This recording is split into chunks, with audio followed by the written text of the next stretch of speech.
आज सियासी कमेटी के इजलास में इलेक्शन कमीशन के किरदार के ऊपर बहस हुई है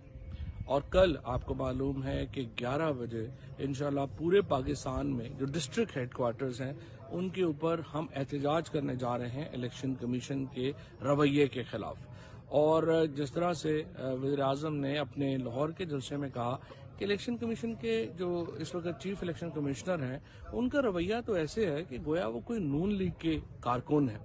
और वो अगर वहां पे ओहदा चाहते हैं तो वो वहां पे ओहदा ले लें। इलेक्शन कमीशन का बहरहाल किरदार ये होना चाहिए कि तमाम पॉलिटिकल पार्टीज को लगे कि इलेक्शन कमीशन उनके मुफाद के मुताबिक चल रहा है, पूरे पाकिस्तान के मुफाद के मुताबिक चल रहा है। अगर वो एक पार्टी के मुफाद के मुताबिक चलेगा तो जाहिर है कि वो अपना किरदार अदा नहीं कर पाएगा।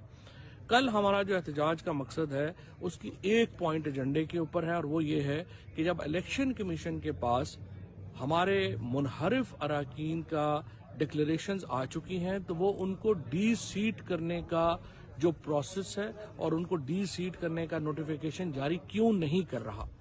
आइन के मुताबिक उन्होंने इस अमल को जल्द से जल्द मुकम्मल करना है और अगर वो मुकम्मल नहीं करते हैं वो अपने एक और आईनी जो उनका फंक्शन है उससे इनहराफ कर रहे होंगे। इसलिए मैं ये समझता हूँ पूरा पाकिस्तान कल सड़क पे होगा और अगर